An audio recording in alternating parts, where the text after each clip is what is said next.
Richard Haig. Dwi'n byw yn Digamway yma, and dwi'n gwaith ar y cwch.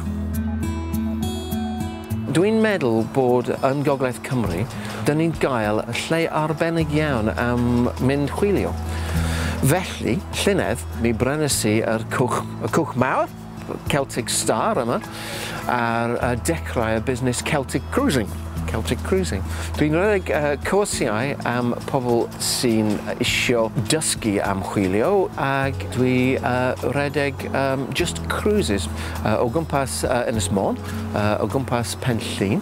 Gwaith da iawn, achos mae'n diddorol iawn. Dwi'n gael i gyfarfod efo llawer o pobl gwahanol, ar dwi'n gael i'r mynd chwilio bob amser.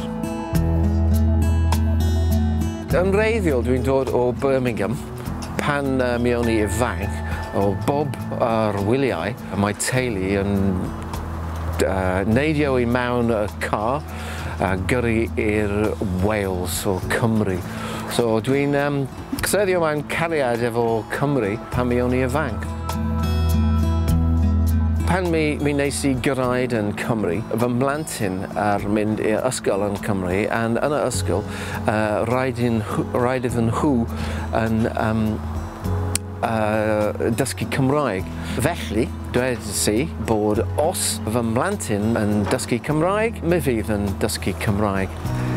Dwi'n meddwl mai peth mwyaf pwysig am mynhau y profiad.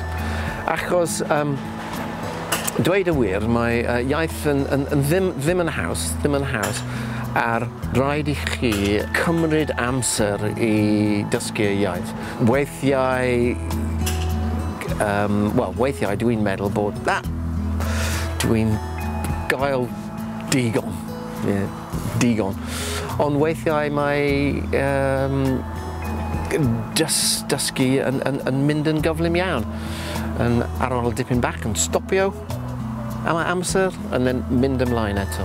And dweud y wir, dwi'n mynhau y iaith, yn iaith hyfryd iawn, iaith anodd, dwi'n meddwl, ond y iaith hyfryd iawn.